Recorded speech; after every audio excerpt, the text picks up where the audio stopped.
Assalamualaikum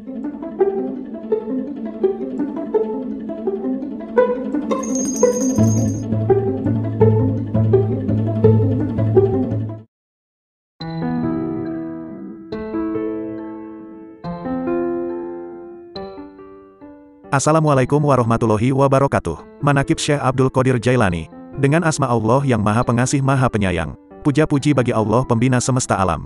Sholawat serta salam semoga dilimpahkan kepada junjungan alam, Nabi kita Nabi Muhammad Sallallahu Alaihi Wasallam. Beserta keluarganya, sahabatnya, serta aulia Allah, dan para pengikut beliau dari dahulu sampai sekarang dan pada masa yang akan datang. Maka ini sekelumit manaqib Sultanul Aulia Syekh Abdul Qadir Jailani, memetik dari kitab Tafrihul Khotir fi Manaqibis Syekh Abdul Qadir dan dari kitab Uqudul Laili fi Manaqibil Jaili. Semoga dengan diperingati dan dibacakan manaqib ini, yakni riwayat serta sejarah perjuangan Syekh Abdul Qadir Jailani, senantiasa Allah Subhanahu wa Ta'ala melimpahkan karunia kepada kita sekalian, terutama kepada sohibul hajat keselamatan dan keberkahannya. Manqobah pertama, menerangkan tentang nasab keturunan Syekh Abdul Qadir Jailani. Nasab dari ayah, Sayyid Abu Muhammad Abdul Qadir Jailani. Ayahnya bernama Abu Soleh Janki Dausat, putra Abdullah, putra Yahya Az-Zahid, putra Muhammad, putra Daud, putra Musa Etsani, putra Musa Al-Jun, putra Abdullah Al-Mahdi, putra Hasan Al-Musana, cucu Nabi Muhammad Sallallahu Alaihi Wasallam, putra Sayyidina Ali Karramallahu Wajhahu. Nasab dari ibu, Sayyid Abdul Qadir Jailani. Ibunya bernama Ummul Khair Umatul Jabar Fatimah, putra Sayyid Muhammad, putra Abdullah Asumi, putra Abi Jamaluddin As-Sayyid Muhammad, putra Al-Iman Sayyid Mahmud bin Thohir, putra Al-Imam Abi Ato, putra Sayyid Abdullah Al-Imam Sayyid Kamaluddin Isa, putra Imam Abi Alauddin Muhammad Al-Jawad, putra Ali Ridho Imam Abi Musa Al-Qadim, putra Jafar Sodik, putra Imam Muhammad Al-Bakir, putra Imam Zainal Abidin, putra Abi Abdillah Al-Husain, putra Ali bin Abi Thalib Karramallahu Wajhah. Dengan demikian, Syekh Abdul Qadir Jailani adalah Hasani dan sekaligus Husaini. Manqobah kedua, beberapa macam tanda kemuliaan pada waktu Syekh Abdul Qadir dilahirkan. Sayyid Abu Muhammad Abdul Qadir Jailani dilahirkan di Naif, Jailani, Irak pada tanggal 1 bulan Ramadan, tahun 470 Hijriah, bertepatan dengan 1077 Masehi. Beliau wafat pada tanggal 11 Rabiul Akhir tahun 561 Hijriah, bertepatan dengan 1166 Masehi, pada usia 91 tahun. Beliau dikebumikan di Baghdad, Irak. Pada malam beliau dilahirkan ada 5 karomah, kemuliaan. 1. Ayah Syekh Abdul Qadir Jailani, yaitu Abi Solih Musa Janki, pada malam hari bermimpi dikunjungi Rasulullah Sallallahu Alaihi Wasallam, diiringi para sahabat dan imam mujtahidin, serta para wali. Rasulullah bersabda kepada Abi Solih Musa Janki, "Wahai Abi Solih, kamu akan diberi putra oleh Allah. Putramu bakal mendapat pangkat kedudukan yang tinggi di atas pangkat kewalian sebagaimana kedudukanku di atas pangkat kenabian. Dan anakmu ini termasuk anakku juga, kesayanganku dan kesayangan Allah." 2. Setelah kunjungan Rasulullah Sallallahu Alaihi Wasallam, para nabi datang menghibur ayah Syekh Abdul Qadir, "Nanti kamu akan mempunyai putra, dan akan menjadi Sultanul Aulia, seluruh wali semuanya di bawah pimpinan putramu." 3. Syekh Abdul Qadir sejak dilahirkan menolak untuk menyusu, baru menyusu setelah berbuka puasa. 4. Di belakang pundak Syekh Abdul Qadir tampak telapak kaki Rasulullah Sallallahu Alaihi Wasallam, dikala pundaknya dijadikan tangga untuk diinjak waktu Rasulullah akan menunggang buruk pada malam Miraj. 5. Pada malam dilahirkan, Syekh Abdul Qadir diliputi cahaya sehingga tidak seorang pun yang mampu melihatnya. Sedang usia ibunya waktu melahirkan ia berusia 60 tahun, ini juga sesuatu hal yang luar biasa. Manqobah ketiga, kecerdasan Syekh Abdul Qadir dalam waktu menuntut ilmu. Syekh Abdul Qadir dalam menuntut ilmu berusaha mencari guru-guru yang sudah pakar dalam ilmunya. Beliau mempelajari serta memperdalam bermacam-macam disiplin ilmu, diantaranya disiplin ilmu syariah. Seluruh gurunya mengungkapkan tentang kecerdasan Syekh Abdul Qadir. Beliau belajar ilmu fikih dari Abil Wafa, Ali bin Akil. Dari Abi Ali Khotob Al-Kaludiani dan Abi Husain Muhammad bin Qodi. Ditimbanya ilmu adab dari Abi Zakaria At-Tibrizi. Ilmu Thoriqoh dipelajarinya dari Syekh Abi Khair Hamad bin Muslim bin Darawatib Dibas. Sementara itu, beliau terus-menerus meraih pangkat yang sempurna, berkat rahmat Allah yang Maha Esa sehingga beliau menduduki pangkat tertinggi. Dengan semangat juang yang tinggi, disertai kebulatan tekad yang kuat, beliau berusaha mengekang serta mengendalikan hawa nafsu keinginannya. Beliau berkholwat di Irak 20 tahun lamanya, dan tidak berjumpa dengan siapapun. Manqobah keempat, kepribadian dan budi pekerti Syekh Abdul Qadir. Akhlak, pribadi Syekh Abdul Qadir Jailani sangat takwa disebabkan sangat takutnya kepada Allah. Hatinya luluh, air matanya bercucuran. Doa permohonannya diterima Allah. Beliau seorang dermawan berjiwa sosial, jauh dari perilaku buruk dan selalu dekat dengan kebaikan.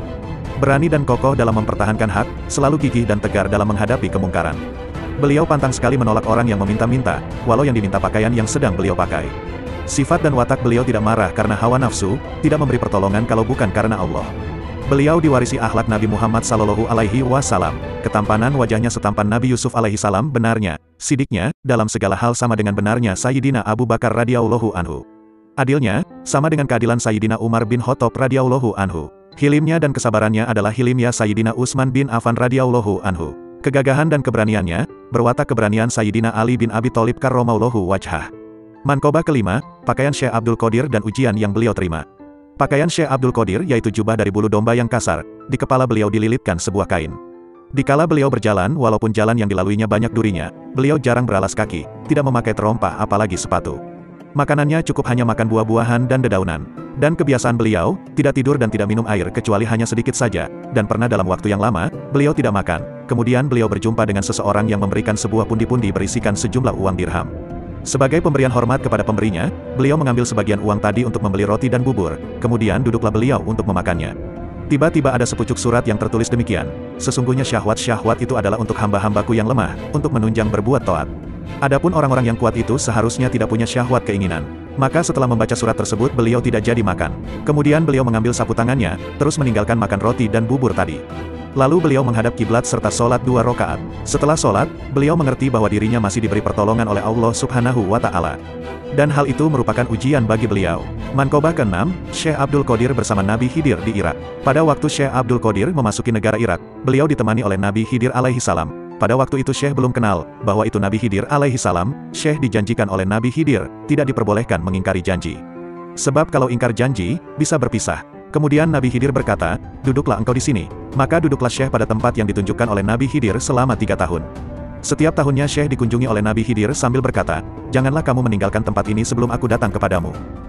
Manqobah ke-7, kebiasaan Syekh Abdul Qadir setiap malam digunakan untuk ibadah sholat dan zikir. Syekh Abu Abdillah Muhammad Al-Hirawi meriwayatkan bahwa saya berkhidmat menjadi mitra dan mendampingi Syekh Abdul Qadir selama 40 tahun lamanya. Selama itu saya, Syekh Abu Abdillah, menyaksikan beliau bila sholat subuh hanya dicukupkan dengan wudhu isya, artinya beliau tidak batal wudhu. Seusai sholat lalu Syekh masuk kamar menyendiri sampai waktu sholat subuh. Para pejabat pemerintah banyak yang datang untuk bersilaturahmi, tapi kalau datangnya malam hari tidak bisa bertemu dengan beliau terpaksa mereka harus menunggu sampai waktu subuh. Pada suatu malam saya mendampingi beliau, sekejap mata pun saya tidak tidur. Saya menyaksikan sejak sore hari beliau melaksanakan sholat dan pada malam harinya dilanjutkan dengan zikir. Lewat sepertiga malam lalu beliau membaca. Tampak badannya bertambah kecil sampai mengecil lagi, lalu badannya berubah menjadi besar dan bertambah besar, lalu naik tinggi ke atas meninggi bertambah tinggi lagi, sampai tidak tampak dari pemandangan. Sejurus kemudian beliau muncul lagi berdiri melakukan sholat dan pada waktu sujud sangat lama sekali. Demikianlah beliau mendirikan sholat semalam suntuk, dari 2/3 malam harinya, lalu beliau menghadap kiblat sambil membaca doa. Tiba-tiba terpancarlah sinar cahaya menyoroti arah beliau dan badannya diliputi sinar cahaya, dan tidak henti-hentinya terdengar suara yang mengucapkan salam sampai terbit fajar. Manqobah ke-8, berlaku benar dan jujur adalah pandangan hidup Syekh Abdul Qadir. Diriwayatkan, Syekh Abdul Qadir ditanya oleh seorang ikhwan, apakah pedoman dalam pandangan hidup beramal? Beliau menjawab, bagiku wajib benar pantang untuk berdusta. Diriwayatkan, pada waktu Syekh menginjak usia muda belia, berusia 18 tahun. Pada suatu hari yaitu hari Arafah bagi kaum muslimin yang naik haji atau sehari sebelum Idul Adha, beliau pergi ke padang rumput menggembalakan seekor unta. Di tengah perjalanan unta tersebut menoleh ke belakang dan berkata kepada beliau, hei Abdul Qadir, kamu tercipta bukan sebagai penggembala unta. Peristiwa itu mengejutkan Syekh, dan beliau kembali pulang. Sekembali di rumahnya, beliau naik ke atap rumahnya, dan dengan mata batinnya beliau melihat suatu majelis yang amat besar di Arafah. Setelah itu Syekh datang menemui ibunya dan berkata, wahai ibunda tercinta, tadi sewaktu saya menggembala unta, si unta berkata padaku dengan bahasa manusia yang fasih, hei Abdul Qadir, kamu tercipta bukan sebagai penggembala unta, karenanya bila bunda mengizinkan saya ingin mesantren ke negeri Baghdad. Seperti telah diketahui umum, pada waktu itu Baghdadlah pusat pengetahuan agama Islam. Ketika ibunya mendengar permohonan putranya, maka keluarlah air matanya, mengingat ia sudah tua dan suaminya, yakni ayahanda Syekh Abdul Qadir sudah lama meninggal dunia. Timbul pertanyaan di hati sang bunda, apakah aku akan bertemu lagi dengan putraku tercinta? Akan tetapi karena sang ibu adalah seorang wanita yang bersih hati, maka ia tidak menghalangi niat mulia sang putra. Lalu sang ibu berkata, baiklah wahai anakku, bila memang tekadmu sudah bulat, ibu mengizinkanmu mesantren ke Baghdad. Ini ibu sudah mempersiapkan uang 40 dinar yang ibu jahit dalam bajumu, persis di bawah ketiak bajumu. Uang ini adalah peninggalan almarhum ayahmu. Namun sebelum berpisah, ibu ingin agar kau berjanji pada ibu, agar jangan pernah kau berdusta dalam segala keadaan. Syekh Abdul Qadir pun mempersembahkan janjinya pada sang bunda, saya berjanji untuk selalu berkata benar dalam segala keadaan, wahai ibunda. Kemudian berpisahlah ibu dan anak tersebut dengan hati yang amat berat. Setelah beberapa hari kafilah berangkat, dan Syekh Abdul Qadir turut pula di dalamnya berjalan dengan selamat, maka tatkala kafilah itu hampir memasuki kota Baghdad, di suatu tempat, Hamdan namanya, tiba-tiba datang segerombolan perampok. 60 orang penyamun berkuda merampok kafilah itu habis-habisan. Semua perampok tadi tidak ada yang memperdulikan, menganiaya atau bersikap bengis kepada Syekh Abdul Qadir, karena beliau nampak begitu sederhana dan miskin. Mereka berprasangka bahwa pemuda itu tidak punya apa-apa. Kemudian ada salah seorang penyamun datang bertanya, "Hei anak muda, apa yang kau punyai?" Kemudian Syekh menjawab, "Saya punya uang 40 dinar. Tampang gembel gini ngaku kaya, dasar," hardik si penyamun sambil ngeloyor pergi. Lalu si penyamun menghadap kepala rampok sambil mengadu, "Wahai ketua, tadi ada pemuda miskin, ia mengaku mempunyai 40 dinar, namun tidak ada satupun yang percaya. Dasar bodoh, bukannya kalian buktikan, malah dibiarkan, bawa pemuda itu ke sini." Bentak si kepala rampok pada anak buahnya. Lalu Syekh dihadapkan kepada pimpinan rampok dan ditanya oleh ketua rampok, "Hai anak muda, apa yang kau punyai?" Syekh Abdul Qadir menjawab, "Sudah kubilang dari tadi bahwa aku mempunyai 40 dinar emas, dijahit oleh ibuku di bawah ketiak bajuku. Kalau kalian tidak percaya, biar ku buktikan." Lalu Syekh membuka bajunya dan mengiris kantong di bawah ketiak bajunya dan sekaligus menghitung uang sejumlah 40 dinar tadi. Melihat uang sebanyak itu, sang kepala penyamun bukannya bergembira, tapi malah diam terpesona sejenak. Lalu bertanya pada Syekh, "Anak muda, orang lain jangankan punya uang sebanyak ini, punya 1 sen pun kalau belum dipukul belum mau menyerahkan. Kenapa kamu yang punya uang sebanyak ini justru selalu jujur kalau ditanya?" Syekh menjawab dengan tenang, "Aku telah berjanji pada ibuku untuk jujur dan tidak dusta dalam keadaan apapun. Jika aku berbohong maka tidak bermakna upayaku menimba ilmu agama." Mendengar jawaban itu, sang kepala penyamun tadi bercucuranlah air matanya dan jatuh terduduk di kaki Syekh Abdul Qadir sambil berkata, "Dalam keadaan segawat ini, kau tidak berani melanggar janji pada ibumu. Betapa hinanya kami yang selama ini melanggar perintah Tuhan. Sekarang saksikan di hadapanmu bahwa kami bertobat dari pekerjaan hina ini." Kemudian kepala perampok tadi dan anak buahnya mengembalikan semua barang-barang hasil rampokan kepada kafilah. Perjalanan dilanjutkan sampai ke Baghdad. Anak buah perampok semua mengikuti jejak langkah pemimpinnya. Kembalilah mereka ke dalam masyarakat biasa mencari nafkah dengan halal dan jujur. Diriwayatkan, kepala perampok itu menjadi murid pertamanya. Mankobah ke-9, Syekh Abdul Qadir untuk pertama kalinya memberikan ceramah pengajian di hadapan para ulama Baghdad. Dalam kitab Bahjatul Asror diterangkan bahwa pada hari Selasa tanggal 6 bulan Syawal tahun 521 Hijriah menjelang waktu zuhur, saya melihat kedatangan Rasulullah Shallallahu Alaihi Wasallam. Kata Syekh Abdul Qadir lalu beliau bersabda kepadaku, "Wahai anakku, mengapa kamu tidak segera memberikan pengajian pada jamaah pengajian itu?" Lalu Syekh Abdul Qadir mengemukakan alasannya, "Ya Rasulullah, bagaimana saya bisa memberikan pengajian, sebagaimana diketahui bahwa saya ini orang ajam, sedangkan mereka para alim ulama Baghdad yang akan kuhadapi, mereka sangat fasih berbahasa Arab." "Coba buka mulutmu," sabda Rasulullah Shallallahu Alaihi Wasallam yang ditujukan kepadaku. Lalu saat itu pula saya membuka mulut, kemudian diludahinya mulutku 7 kali oleh Rasulullah Shallallahu Alaihi Wasallam. Sabda beliau, "Mulai sekarang, silakan kamu mengajar, ajaklah mereka menuju Tuhanmu dengan jalan hikmat dan kebijaksanaan, berikan nasihat dengan tuntunan dan tutur kata yang baik." Setelah itu beliau menghilang dari pandanganku. Setelah kejadian itu lalu aku melaksanakan sholat zuhur. Tidak berapa lama kemudian saya melihat orang-orang berdatangan dari beberapa arah, mereka berbondong-bondong menuju madrasahku. Menghadapi kejadian ini saya menjadi gugup, badan terasa menggigil, dagu menggeletar, gigi gemeretak, hatiku berdebar-debar. Dan anehnya lagi mulutku terasa terkunci dan tidak bisa berbicara. Menghadapi kebingungan ini tiba-tiba terlihat Sayyidina Ali langsung berdiri di hadapanku sambil bertanya, "Mengapa kamu tidak segera memulai pengajian?" Dengan penuh hikmat saya menjawab, saya menjadi kaku dan gugup, tidak bisa berbicara menghadapi orang banyak. Lalu beliau menyuruh padaku untuk membuka mulut. Setelah mulutku dibuka agak ternganga, lalu diludahinya 6 kali. Saya bertanya kepada beliau, "Mengapa tidak 7 kali?" Beliau menjawab, "Karena menghormati kepada yang lebih tinggi kedudukannya yakni Rasulullah Shallallahu Alaihi Wasallam." Setelah itu beliau menghilang lagi dari pandanganku. Sejurus kemudian, badanku menjadi tidak kaku dan hatiku terasa lapang. Tidak ada sesuatu apapun yang mengganjal, lalu saat itu pula pengajian dibuka dan dimulai dengan lancarnya. Pada pengajian pertama itu saya mulai memberikan nasihat dengan pendahuluan pembahasan sebagai berikut. Pola pikirku diibaratkan para penyelam, menyelam ke dasar lautan hati, untuk mencari mutiara marifat. Setelah kuperoleh lalu aku muncul ke permukaan tepi pantai lautan dada. Lalu para pialang melalui para penerjemahnya menawarkan dagangannya, dan mereka membeli dengan nilai ketaatan, ketakwaan yang baik. Firman Allah dalam Al-Quran, pelita itu dalam rumah-rumah, masjid, yang sudah diizinkan Allah menghormatinya dan menyebut namanya dalam rumah itu serta bertasbih di dalamnya pagi dan petang. Quran Surah An-Nur ayat 36. Mankobah ke-10, para ulama Baghdad berkumpul di madrasah Syekh Abdul Qadir dengan membawa masalah yang berbeda. Syekh Abu Muhammad Al-Mufarroj meriwayatkan, pada waktu saya ikut hadir di majelis Syekh Abdul Qadir, 100 orang ulama Baghdad telah berkumpul masing-masing membawa berbagai masalah untuk menguji Syekh, lalu beliau menundukkan kepalanya, maka tampaklah oleh mereka cahaya laksana kilat keluar dari dada beliau. Kemudian cahaya itu menghampiri dada tiap para ulama tadi, spontan mereka menjadi gemetar kebingungan dan nafas mereka naik turun. Lalu mereka berteriak dengan teriakan yang sama, baju yang mereka pakai mereka robek-robek sendiri, demikian pula sorban yang mereka pakai, mereka lemparkan sendiri, lalu mereka mendekati kursi Syekh dan dipegangnya kaki beliau, lalu masing-masing bergiliran meletakkan kaki Syekh di atas kepala mereka. Pada saat itu, suasana menjadi gaduh dan hiruk-pikuk. Lalu Syekh memeluk dan mendekap para alim ulama itu seorang demi seorang, dan masalah yang akan dikemukakan mereka satu persatu dijawabnya dengan tepat dan jelas serta memuaskan. Mereka menjadi tercengang serta kagum atas kepintaran dan kehebatan Syekh dalam menjawab pertanyaan-pertanyaan yang tadinya akan mereka tanyakan.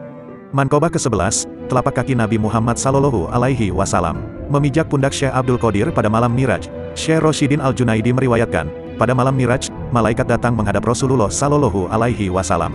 Sambil membawa buruk, tampak sekali kaki buruk itu bercahaya laksana bulan, dan paku kasut telapak kakinya bersinar seperti sinar bintang.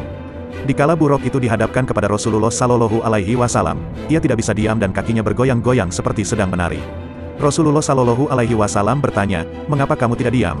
Apakah kamu menolak untuk kutunggangi?" Buruk berunjuk sembah, "Tidak, demi nyawa yang menjadi penebusnya, saya tidak menolak. Namun ada suatu permohonan, nanti pada waktu Rasulullah Sallallahu Alaihi Wasallam akan masuk surga, jangan menunggangi yang lain selain saya sendiri yang menjadi tunggangannya." Rasulullah Sallallahu Alaihi Wasallam menjawab, "Baik, permintaanmu akan kukabulkan."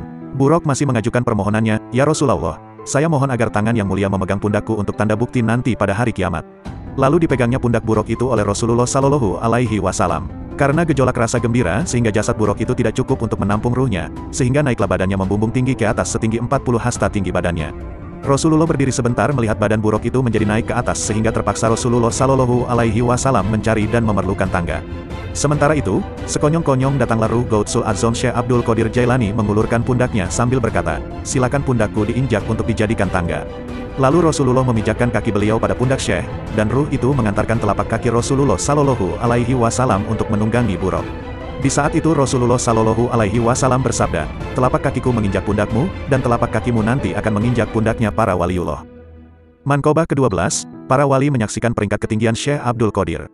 Diriwayatkan dalam kitab Raudhatun Nadirin fi Manaqibi Asy-Syaikh Abdul Qadir, pada masa periode ke-6 dari zaman Abi Ali Al-Hasan As-Siri, sampai pada masa kelahiran Syekh Abdul Qadir, tidak ada seorang alim ulama, kecuali pada umumnya mereka membicarakan tentang keagungan pangkat kewalian Syekh dan akan menginjak pundak para waliullah. Para alim ulama itu menerima isi dari pengumuman tersebut, kecuali seorang wali dari kota Isfahan, ia menolak isi dari pengumuman itu. Dengan adanya penolakan tentang kewalian Syekh, pada saat itu juga gugurlah ia dari pangkat kewaliannya. Hampir 300 tahun lagi Syekh Abdul Qadir akan lahir, kedudukan pangkat kewaliannya sudah masyhur dikenal masyarakat. Mankobah ke-13, kerusakan orang-orang yang menyebut Syekh Abdul Qadir tanpa berwudu. Dalam kitab Kanzil Ma'ani diriwayatkan bahwa Syekh Abdul Qadir pada waktu pertama kali beliau menerima pangkat kewaliannya, beliau diliputi dengan sifat Jalaliyah Allah, yakni sifat keperkasaan kesaktian. Oleh karena itu namanya menjadi sangat sakti.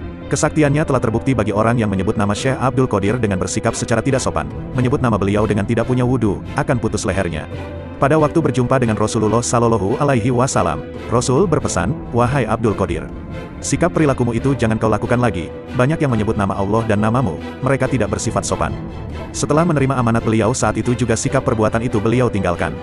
Banyak ulama Baghdad yang menghadap Syekh Abdul Qadir, mereka mengharapkan agar beliau melepaskan sikap perbuatan itu, mengingat banyak yang menjadi korban, dan merasa iba terhadap mereka. Syekh Abdul Qadir berkata, "Sesungguhnya hal ini bukanlah keinginan saya menerima sabda dari Allah yang isinya, kamu sudah mengagungkan namaku, namamu juga kuagungkan." Para alim ulama mengemukakan yang menjadi sebab nama Syekh Abdul Qadir itu sangat sakti karena beliau selalu membaca Sa'ifi Hizbul Yaman karangan Sayyidina Ali Karramallahu Wajhah. Mankobah ke-14, orang yang membaca hadiah, bertawasul kepada Syekh Abdul Qadir akan dihasilkan maksudnya. Diriwayatkan oleh guru-guru yang telah mendapat kehormatan, barang siapa yang menyebut nama Syekh Abdul Qadir dengan tidak berwudu, Allah akan menyempitkan rezekinya. Dan barang siapa yang bernazar akan membaca hadiah bagi Syekh Abdul Qadir, harus segera dilaksanakan agar kelak jangan disebut orang yang menantang dan dikhawatirkan akan menerima kutukan, kualat. Barang siapa yang bersedekah makanan yang manis-manis pada malam Jumat, lalu dibagikan pada fakir miskin, dan sebelumnya membaca hadiah bertawasul dengan membaca Fatihah kepada Syekh Abdul Qadir lalu dimohonkan karomah dan syafaatnya, insya Allah akan dihasilkan segala maksudnya dan akan mendapat pertolongan dari Allah. Barang siapa yang membaca Fatihah berhadiah kepada Syekh Abdul Qadir, bagi orang tersebut akan diberi kelapangan, dan akan dikeluarkan dari segala kesulitan dunia dan akhirat. Barang siapa yang menyebut nama Syekh Abdul Qadir dengan mempunyai wudu dengan keikhlasan serta mengagungkan dan menghormati kepada beliau, Allah akan melimpahkan kegembiraan pada hari itu baginya serta akan dilebur dosanya. Mankobah ke-15, nama Syekh Abdul Qadir seperti Ismul Azam. Di dalam kitab Haqaiqul Haqaiq diriwayatkan, ada seorang perempuan datang menghadap Syekh Abdul Qadir mengadukan hal anaknya, "Saya hanya mempunyai seorang anak, kini ia hilang tenggelam ke dasar laut. Saya percaya dengan penuh keyakinan bahwa Syekh bisa mengembalikan lagi anak saya dan menghidupkan kembali, hidup seperti sedia kala. Untuk hal ini saya mohon pertolongannya." Mendengar keluhan dan permohonan perempuan itu, Syekh berkata, "Sekarang juga pulanglah dan anakmu sekarang sudah berada di rumahmu." Perempuan itu pulang dengan tergesa-gesa, setibanya di rumah, anaknya itu tidak ada. Sementara itu segera ia menghadap lagi kepada Syekh sambil menangis melapor bahwa anaknya itu tidak ada di rumahnya. Syekh berkata, "Sekarang anakmu sudah berada di rumahmu, sebaiknya kamu segera pulang." Perasaan rindu pada anaknya menggebu-gebu, namun setibanya di rumah anaknya belum juga ada. Dengan penuh keyakinan ia tidak merasa putus asa datang lagi menghadap Syekh sambil menangis menjerit-jerit mohon supaya anaknya itu hidup lagi. Sejenak kemudian Syekh menundukkan kepalanya dan tegak kembali sambil berkata, sekarang tidak salah lagi, pasti anakmu saat ini juga sudah berada di rumah. Dengan penuh harap ia pulang menuju rumahnya, dan setibanya di rumah ternyata anaknya dengan selamat hidup kembali berkat karomah Syekh Abdul Qadir. Menghadapi peristiwa ini Syekh Abdul Qadir bermunajat mengadukan halnya kepada Tuhan Yang Maha Kuasa sambil menumpahkan isi hatinya, sungguh saya merasa malu ya Allah, oleh seorang perempuan sampai 3 kali ia mengadukan hal anaknya, apa latar belakangnya dan apa pula hikmah dari segala rahasia keterlambatan ini. Allah menjawab, semua ucapan dan janjimu kepada perempuan itu, kesemuanya itu benar tidak salah. Dan untuk diketahui pada waktu pertama kamu mengatakan pada perempuan itu bahwa anaknya Sumah berada di rumah, waktu itu malaikat baru mengumpulkan tulang belulangnya yang berserakan, dan untuk perkataan dan janjimu yang kedua kalinya, juga tidak salah, karena waktu itu seluruh anggota tubuhnya baru utuh kembali dan dihidupkan, dan ketiga kalinya pada waktu perempuan itu tiba di rumahnya, si anak itu baru diangkat dari dasar laut dan dikembalikan ke rumahnya. Kemudian Syekh mengadu lagi pada Tuhan, ya Allah, Engkau menciptakan makhluk penghuni dunia yang berlimpah ruah banyaknya dan beraneka ragam jenisnya. Hal itu sangat mudah bagimu hanya sekilas lintas dan sepatah kata saja sudah terwujud. Demikian pula halnya pada waktu mengumpulkan makhlukmu di padang mahsyar hanya dalam tempo yang singkat sudah berkumpul. Dibandingkan dengan hanya seorang anak yang saya mohonkan sampai ia terlambat, dan cukup makan waktu yang lama. Apa pula hikmahnya ya Allah? Ketika itu Allah bersabda, wahai Abdul Qadir, kamu jangan merasa sakit hati, sekarang kamu silakan minta pasti kuberi. Dengan spontan Syekh merebahkan kepalanya bersujud syukur sambil berkata, Engkau Halik pencipta semua makhluk dan saya makhluk yang diciptakan olehmu, semuanya juga pemberianmu, rasa syukur yang tiada terhingga saya ucapkan atas segala anugerahmu, yang kuterima. Lalu Allah memberi hadiah kehormatan kepada Syekh dan bersabda, barang siapa melihatmu pada hari Jumat, ia akan kujadikan wali, dan kalau kamu melihat ke tanah tentu akan jadi emas. Syekh berkata lagi, ya Allah, semua anugerah pemberianmu itu rasanya kurang bermanfaat bagiku, saya mohon karuniamu yang lebih bermanfaat dan lebih mulia setelah saya meninggal dunia. Allah bersabda, namamu dibuat seperti namaku pada imbalan pahalanya, barang siapa yang menyebut namamu, pahalanya sama dengan orang yang menyebut namaku. Manqobah ke-16, Syekh Abdul Qadir menghidupkan orang yang sudah mati dalam kubur. Dalam kitab Asrarut Tolibin diriwayatkan Syekh Abdul Qadir pada waktu melewati suatu tempat, beliau bertemu dengan seorang umat Islam sedang hangat bersilat lidah, berdebat dengan seorang umat Nasrani. Setelah beliau mengadakan penelitian dan pemeriksaan yang seksama apa yang menjadi sebab sehingga terjadi perdebatan yang sengit itu. Kata seorang Muslim, sebenarnya kami sedang membanggakan nabi kami masing-masing. Siapa di antara nabi kami yang paling baik? Dan saya berkata padanya Nabi Muhammadlah nabi yang paling utama. Kata orang Nasrani, Nabi Isa lah yang paling sempurna. Syekh bertanya kepada orang Nasrani, apa yang menjadi dasar dan apa pula dalilnya? Kamu mengatakan bahwa Nabi Isa lah lebih sempurna dari nabi lainnya. Lalu orang Nasrani itu menjawab, Nabi Isa mempunyai keistimewaan, beliau menghidupkan kembali orang yang sudah mati. Syekh melanjutkan lagi pertanyaannya, apakah kamu tahu aku ini bukan nabi? Aku hanya sekedar pengikut dan penganut agama Nabi Muhammad Sallallahu Alaihi Wasallam. Kata orang Nasrani, ya benar saya tahu. Lebih jauh Syekh berkata lagi, kalau kiranya aku bisa menghidupkan kembali orang yang sudah mati, apakah kamu bersedia untuk percaya dan beriman kepada agama Nabi Muhammad Sallallahu Alaihi Wasallam? Baik, saya mau beriman kepada agama Islam, jawab orang Nasrani itu. Kalau begitu, mari kita mencari kuburan. Setelah mereka menemukan sebuah kuburan dan kebetulan kuburan itu sudah tua, sudah berusia 500 tahun. Lalu Syekh mengulangi lagi pertanyaannya, Nabi Isa kalau akan menghidupkan orang yang sudah mati bagaimana caranya? Orang Nasrani menjawab, beliau cukup mengucapkan kum biismillah, bangun kamu dengan izin Allah. Nah sekarang kamu perhatikan dan dengarkan baik-baik kata Syekh, lalu beliau menghadap pada kuburan tadi sambil mengucapkan kum biisni. Bangun kamu dengan izinku. Mendengar ucapan itu orang Nasrani tercengang keheranan, belum habis herannya, kuburan terbelah dua, keluar mayat dari dalamnya. Mayat itu keluar sambil bernyanyi. Konon pada waktu hidupnya mayat itu seorang penyanyi. Menyaksikan peristiwa aneh tersebut, ketika itu juga, orang Nasrani berubah keyakinannya dan beriman masuk agama Islam. Manqobah ke-17, Syekh Abdul Qadir merebut ruh dari Malakul Maut. Abu Abbas Ahmad Rifai meriwayatkan, ada seorang pelayan Syekh Abdul Qadir meninggal dunia, kemudian istrinya datang menghadap beliau mengadukan halnya sambil menangis. Maka terbitlah belas kasihan dalam hati beliau karena ratap tangis itu. Lalu pada sore harinya terbanglah beliau ke angkasa mengejar malaikat maut yang sedang ke langit, membawa keranjang maknawi penuh berisi ruh-ruh manusia dan baru selesai tugasnya mencabut nyawa orang pada hari itu. Kemudian beliau meminta kepada malaikat maut supaya menyerahkan kepada beliau nyawa muridnya atau mengembalikan nyawa tersebut pada badannya semula. Permintaan itu ditolak oleh malaikat maut. Karena penolakan itu, beliau merebut dan menarik keranjang maknawi, maka tumpahlah semua nyawa yang ada dalam keranjang, nyawa-nyawa itu pun kembali ke jasadnya masing-masing. Menghadapi peristiwa ini malaikat dengan segera mengadukan halnya kepada Tuhan Yang Maha Esa, Ya Allah, Engkau mengetahui tentang kekasihmu dan walimu Abdul Qadir. Allah bersabda, memang benar, Abdul Qadir itu kekasihku, karena tadi nyawa pelayannya tidak kamu berikan, akibatnya seluruh ruh itu terlepas, dan sekarang kamu menyesal karena kamu tidak memberikannya. Manqobah ke-18, berkat karomah Syekh Abdul Qadir bayi perempuan menjadi bayi laki-laki.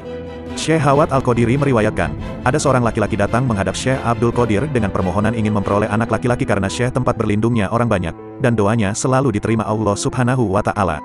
Kata Syekh, permohonanmu itu wajar-wajar saja, nanti juga kamu akan memperoleh anak laki-laki. Mendengar pernyataan yang menggembirakan itu, setiap hari ia selalu hadir di madrasah majelis taklim Syekh Abdul Qadir. Beberapa hari kemudian istrinya melahirkan anak bayi perempuan, lalu dengan segera ia membawa bayi itu menghadap Syekh. Sambil menyerahkan bayinya ia berkata diiringi keluhan, dari dahulu saya selalu mengharap ingin memperoleh anak lelaki, namun kenyataannya kini bayi perempuan bukan bayi laki-laki. Kata Syekh, segera balut burit bayimu itu dan bawa pulang, nanti juga kamu akan memperoleh bayi laki-laki. Kemudian dibalutnya bayi itu dengan pemburitan lalu diemban dibawa pulang. Setibanya di rumah lalu dibuka pembebat bayinya, dan dengan diliputi rasa bahagia si mungil bayi itu menjadi bayi laki-laki berkat karomah Syekh Abdul Qadir dan seizin Allah yang Maha Kuasa. Manqobah ke-19, diselamatkannya orang yang fasik karena menjawab Syekh Abdul Qadir kepada malaikat Munkar Nakir. Diceritakan pada zaman Syekh Abdul Qadir ada orang yang fasik, tetapi sangat mahabbah, mencintai Syekh Abdul Qadir. Setelah orang itu meninggal, kemudian di dalam kubur ditanya oleh malaikat Munkar Nakir. Jawaban orang tersebut hanyalah Abdul Qadir. Kemudian datanglah sebuah jawaban dari Allah, wahai Munkar Nakir, orang itu memang betul-betul fasik, dan harus disiksa, tetapi karena dia sangat mahabbah, mencintai kepada kekasihku maka diampuni olehku. Manqobah ke-20, seekor burung pipit terbang di atas kepala Syekh Abdul Qadir, lalu jatuh dan mati. Sebagian dari karomah Syekh Abdul Qadir sedang berwudu, tiba-tiba beliau dikotori oleh seekor burung pipit yang sedang terbang di atas kepala beliau, kemudian Syekh mengangkat kepala dan dilihatnya burung pipit itu, maka jatuhlah burung itu dan mati. Kemudian pakaian yang sedang beliau pakai yang dikotori tadi lalu dicucinya dan disedekahkan sebab kematian seekor burung pipit. Beliau berkata, kalau sekiranya kami berdosa karena matinya seekor burung pipit, maka kain ini sebagai kifaratnya. Manqobah ke-21, Syekh Abdul Qadir mengusap burung elang yang terputus kepalanya dan terbang kembali. Diriwayatkan sebagian dari karomah Syekh Abdul Qadir, pada suatu hari Syekh Abdul Qadir sedang mengadakan pengajian di hadapan murid-muridnya di madrasah yang beliau pimpin. Waktu itu keadaan cuaca sangat buruk, angin berhembus dengan kencangnya. Tiba-tiba muncul seekor burung elang melewati atap madrasah dengan suara yang keras hingar-bingar mengganggu orang yang hadir di majelis pengajian. Maka beliau berkata, wahai angin, potonglah kepalanya. Lalu angin bertiup dengan kencangnya memotong kepala burung elang sehingga terpisah dari badannya dan jatuh di hadapan Syekh. Kemudian beliau turun dari kursinya mengambil bangkai burung elang itu dan meletakkannya di atas tangan beliau. Diusapnya burung itu dengan membaca, Bismillahirrohmanirrohim. Tiba-tiba burung elang hidup kembali kemudian terbang lagi dengan izin Allah Subhanahu wa Ta'ala, dan hal ini disaksikan oleh segenap jamaah pengajian. Manqobah ke-22, Syekh Abdul Qadir tiap tahun membebaskan hamba sahaya dari perbudakan, serta nilai busana. Pada sebagian kitab manakib meriwayatkan bahwa Syekh Abdul Qadir tiap hari raya sudah menjadi tradisi beliau, membeli beberapa hamba sahaya untuk dimerdekakan dari belenggu perbudakan. Setelah dimerdekakan demi membina kemantapan lebih lanjut, Syekh mengusulkan mereka kepada Allah Subhanahu wa Ta'ala. Syekh Abdul Qadir bila berpakaian beliau memakai pakaian yang serba indah, bagus dan mahal harganya. Nilai kainnya harga per kilonya, 0,6888 M, seharga 10 dinar, dan tutup kepalanya seharga 70.000 dinar. Terompahnya untuk alas kaki yang beliau pakai bertaburan intan berlian dan jamrud. Paku terompahnya terbuat dari perak, namun pakaian yang serba mewah dan indah itu bila ada orang yang memerlukannya saat itu juga beliau berikan. Manqobah yang ke-23, Syekh Abdul Qadir menerima makanan yang turun dari langit. Diriwayatkan, pada waktu Syekh Abdul Qadir sedang berkholwat selama 40 hari lamanya, beliau bermaksud dengan niat yang kuat, yaitu tidak akan minum dan makan berupa makanan dunia, terkecuali kalau makanan itu turun dari langit, dan air untuk minum pada waktu berbuka puasa. Tinggal 20 hari lagi menuju hari yang ke-40, terbukalah langit-langit atap rumahnya. Dikala itu datang seorang laki-laki membawa wadah tempat buah-buahan yang dipegang dengan kedua belah tangannya, yang berisikan aneka ragam buah-buahan yang langka adanya, rupanya bagus serta mengagumkan mata. Lalu dihidangkan kepada Syekh, beliau berkata, ini makanan dari mana? Sang pembawa tadi menjawab, ini dari alam malakut dan jamuan ini untuk Syekh. Syekh menjawab, jauhkan wadah itu dari pandanganku, karena emas dan perak diharamkan oleh Rasulullah Shallallahu Alaihi Wasallam. Kemudian wadah yang terbuat dari emas dan perak itu dibawa kembali. Pada waktu akan berbuka puasa, datang berkunjung malaikat sambil berkata, wahai Abdul Qadir, ini jamuan dari Allah Subhanahu wa Ta'ala.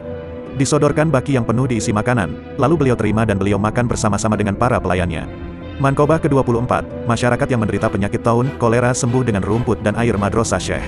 Para ulama meriwayatkan, pernah terjadi pada zaman Syekh Abdul Qadir telah berjangkit wabah penyakit taun, kolera sehingga ratusan ribu orang yang meninggal dunia. Berduyun-duyun masyarakat datang minta pertolongan kepada Syekh. Beliau mengumumkan kepada masyarakat, barang siapa yang memakan rerumputan yang tumbuh di sekitar madrasahku, Allah akan menyembuhkan penyakit yang diderita masyarakat. Karena terlalu banyak yang sakit dan rerumputan sebagai obat penangkal tidak cukup malah sudah habis. Lalu Syekh mengumumkan lagi, barang siapa yang meminum air madrasahku akan disembuhkan Allah Subhanahu wa Ta'ala. Mendengar pengumuman itu, para penderita penyakit, mereka beramai-ramai minum air yang ada di sekitar madrasah Syekh. Seketika itu juga mereka menjadi sembuh kembali, sehat walafiat. Penyakit taun yang mengganas segera lenyap. Mankobah ke-25, tulang belulang ayam hidup kembali berkat karomah Syekh Abdul Qadir. Diriwayatkan, ada seorang perempuan datang menghadap Syekh Abdul Qadir mengantarkan anaknya untuk berguru pada Syekh. Untuk mempelajari ilmu suluk, Syekh memerintahkan agar si anak harus belajar dengan tekun mengikuti cara-cara orang salaf dan ditempatkan di ruang khalwat. Beberapa hari kemudian si ibu selaku orang tua murid datang menengok anaknya dan dilihat tubuh anaknya itu menjadi kurus. Makannya hanya roti kering dan gandum. Si ibu kemudian masuk ke ruang Syekh dan melihat di hadapannya tulang-tulang sisa makanan daging ayam yang sudah bersih. Ibu itu berkata, menurut penglihatan saya, Tuan Syekh makan dengan makanan yang serba enak. Sedang anak saya badannya kurus karena makanannya hanya bubur gandum dan roti kering. Untuk hal itu apa maknanya sehingga ada perbedaan? Mendengar pertanyaan itu lalu Syekh meletakkan tangannya di atas tulang belulang ayam sambil berkata, berdirilah dengan izin Allah yang menghidupkan tulang belulang yang sudah hancur. Lalu berdirilah tulang belulang itu menjadi ayam kembali sambil berkokok, tidak ada Tuhan selain Allah, Muhammad utusan Allah, Syekh Abdul Qadir kekasih Allah. Syekh berkata pula kepada orang tua anak itu, kalau anakmu dapat berbuat seperti ini, maka ia boleh makan seenaknya asal yang halal. Ibu itu merasa malu oleh Syekh dan mohon maaf atas prasangka yang buruk. Dengan keyakinan yang bulat, ibu itu menyerahkan anaknya kepada Syekh untuk dididik. Mankobah ke-26, anjing penjaga istal Syekh Abdul Qadir membunuh seekor harimau. Diriwayatkan, bahwa Syekh Ahmad Zandah bila berkunjung bersilaturahmi kepada para waliullah, ia selalu menunggang seekor harimau, dan bagi pribumi yang dikunjunginya harus menyediakan seekor sapi untuk pangan harimaunya. Pada waktu ia berkunjung kepada Syekh Abdul Qadir, dimintanya seekor sapi yang digunakan sebagai penarik timba air setiap harinya, karena kebetulan sapi itu yang dilihatnya. Sementara harimau sedang mengintai sapi yang menjadi mangsanya, tidak diketahui sebelumnya bahwa di situ ada seekor anjing galak penjaga istal kuda kepunyaan Syekh. Tiba-tiba anjing itu menyerang, menerkam harimau dan digigitnya hingga mati. Ahmad Zanda terkejut, timbul perasaan malu pada dirinya, dengan merendahkan diri dan sikap hormat segera ia menghadap Syekh lalu mencium tangan beliau. Mankobah ke-27, Syekh Abdul Qadir membeli 40 ekor kuda untuk cadangan obat orang sakit. Diriwayatkan, ada seseorang yang bertempat tinggal di suatu tempat agak jauh dari kota Baghdad. Terbetik berita yang sampai kepadanya tentang kemasyhuran Syekh Abdul Qadir, ia bermaksud akan berziarah berkunjung ke rumah Syekh karena terdorong rasa mahabbah. Setiba di kota Baghdad, ia tercengang keheran-heranan melihat bangunan istal kuda kepunyaan Syekh sangat megah dan bagus. Papan lantai istalnya dibuat dari emas dan perak, pelananya dibuat dari sutra dewangga yang indah warnanya, kudanya ada 40 ekor semuanya bagus dan mulus sehingga kebagusannya tidak ada tolok bandingannya. Terlintas dalam hatinya prasangka yang kurang baik, bisikan hatinya berbicara, konon dikatakan orang, ia seorang wali, tetapi mengapa kenyataannya jauh berbeda sekali? Ia seorang penggemar pencinta dunia, di mana ada seorang wali yang cenderung mencintai dunia. Sikap perilaku semacam begini tidak pantas diberikan gelar waliullah, kekasih Allah. Semula ia ingin bertemu dengan Syekh. Seketika itu juga dibatalkan niatnya tadi, lalu ia bertamu kepada seseorang di kota itu. Selang beberapa hari kemudian ia jatuh sakit, dan penyakitnya sangat parah. Tidak ada seorang dokter pun di kota itu yang mampu mengobati penyakitnya. Kebetulan ada seorang ulama ahli hikmah, ia memberi petunjuk. Katanya, menurut diagnosa penyakitnya itu sangat canggih, sulit untuk bisa sembuh, kecuali kalau diobati dengan terapi hati kuda sebanyak 40 hati kuda, baru bisa sembuh, dengan persyaratan kudanya harus mempunyai sifat dan bentuk khas tertentu. Di antara mereka ada yang memperhatikan, dan menyarankan segera menghubungi Syekh, karena beliaulah yang memiliki beberapa ekor kuda dan mempunyai sifat bentuk khas yang diperlukan itu. Mintalah kepada beliau pertolongan dan bantuannya. Beliau seorang dermawan dan suka memberi pertolongan. Di waktu mereka menghadap Syekh, dengan sukarela beliau mengabulkan permintaan mereka. Setiap harinya disembelih seekor kuda untuk diambil hatinya, sehingga kuda yang 40 ekor itu habis semuanya. Dengan pengobatan 40 hati kuda, sembuhlah orang itu dari penyakitnya, ia sembuh sehat seperti sedia kala. Dengan rasa syukur yang tiada hentinya diiringi rasa malu, ia datang menghadap Syekh untuk mohon ampunannya. Syekh berkata, untuk diketahui olehmu, bahwa sejumlah ekor kuda yang kubeli itu sebenarnya cadangan dan bagian untukmu, karena aku tahu bahwa kamu akan mendapat musibah menderita penyakit parah yang tidak ada obatnya kecuali harus dengan 40 kerat hati kuda. Aku tahu maksudmu, semula kamu datang berziarah kepadaku semata-mata didorong rasa cinta kepadaku. Namun waktu itu kamu berprasangka buruk, dan kau tidak tahu hal yang sebenarnya sehingga kamu bertamu kepada orang lain. Setelah mendengar penjelasan itu, ia merasa banyak bersalah dan segera ia bertobat, lalu Syekh meluruskan dan memantapkan keyakinannya. Mankobah ke-28, Jin dan Setan di bawah kekuasaan Syekh Abdul Qadir. Diriwayatkan, pada waktu Nabi Sulaiman alaihi salam memusatkan perhatian pada renungannya, terlintas dalam hati beliau kekhawatiran terhadap umat nanti di akhir zaman. Kekhawatiran dari gangguan jin dan kenakalan syaitan yang demikian jahatnya dengan perbuatan yang tidak sopan. Tiba-tiba terdengar suara dari alam gaib, sabda Allah, kamu jangan khawatir, sebab nanti akan lahir Nabi penghabisan yaitu Muhammad Sallallahu Alaihi Wasallam. Di antara salah seorang anak cucunya ada yang bernama Abdul Qadir, ia akan diberi kekuasaan menguasai jin dan setan, tidak ada jin dan setan yang tidak tunduk kepadanya. Mankobah ke-29, ulama Baghdad meriwayatkan, bahwa di Baghdad ada seorang ulama, selesai sholat Jumat berangkatlah ia diiringi para santri-santrinya berziarah ke pemakaman. Di tengah perjalanan ia menemukan seekor ular hitam yang sedang melata. Dipukulnya ular itu dengan tongkat sampai mati. Setelah ular dibunuh langsung saja alam sekitar daerah itu diliputi kabut kelam dan menjadi gelap. Para santrinya tambah terkejut karena gurunya mendadak hilang. Mereka berusaha mencari di tiap-tiap tempat namun tidak ditemukan. Tiba-tiba gurunya muncul kembali dengan pakaian serba baru. Mereka heran, dan segera menghampiri gurunya sambil menanyakan kejadian yang dialaminya. Kemudian diceritakannya bahwa asal kejadian itu begini permulaannya.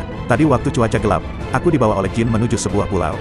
Lalu aku dibawa menyelam ke dasar laut menuju suatu daerah kerajaan jin, dan aku dihadapkan kepada sang raja jin. Pada waktu aku bertemu, ia sedang berdiri di atas singgasana mahligai kerajaannya. Di hadapannya membujur sesosok mayat di atas panca persada yang sangat indah bentuknya. Kepala mayat itu pecah, darah mengalir dari tubuhnya. Sejurus kemudian sang raja jin bertanya kepada pengawalnya yang membawa aku, "Siapa orang yang kau bawa itu?" Para pengawalnya menjawab, "Inilah orang yang telah membunuh putra tuanku raja." Lalu raja jin menatap tajam padaku dengan muka marah. Wajahnya merah padam, dengan geramnya raja jin menghardikku, "Mengapa kamu membunuh anakku yang tidak berdosa? Bukankah kamu lebih tahu tentang dosanya membunuh?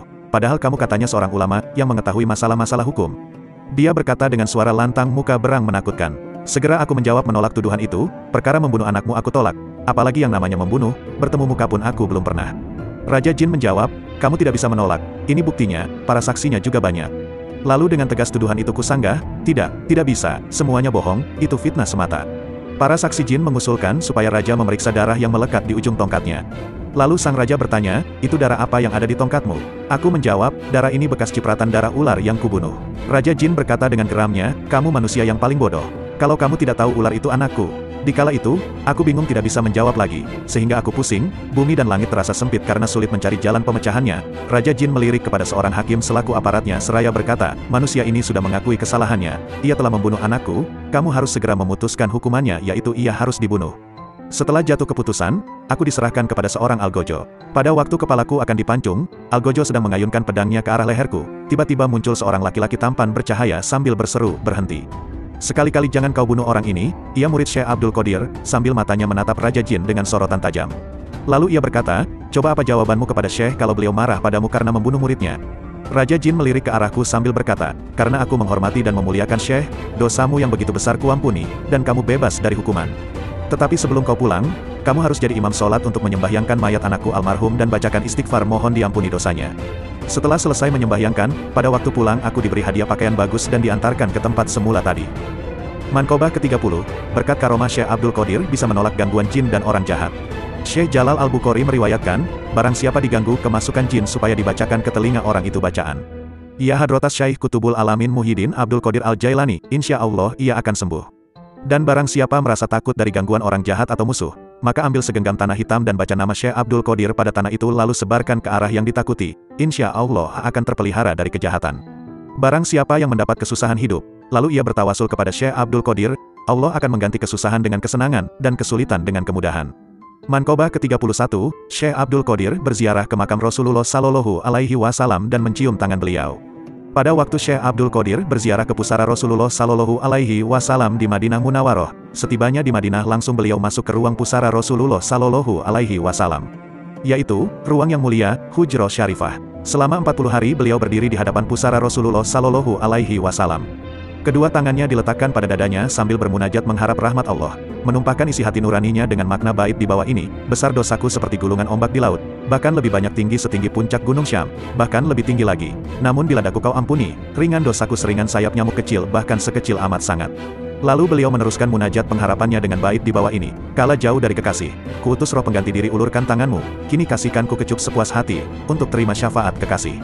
Selesai beliau meluapkan isi hati nuraninya, tangan Rasulullah Sallallahu Alaihi Wasallam yang mulia terulur keluar lalu dipegang, diciumnya sepuas hati, dan diletakkan pada ubun-ubun kepala Syekh.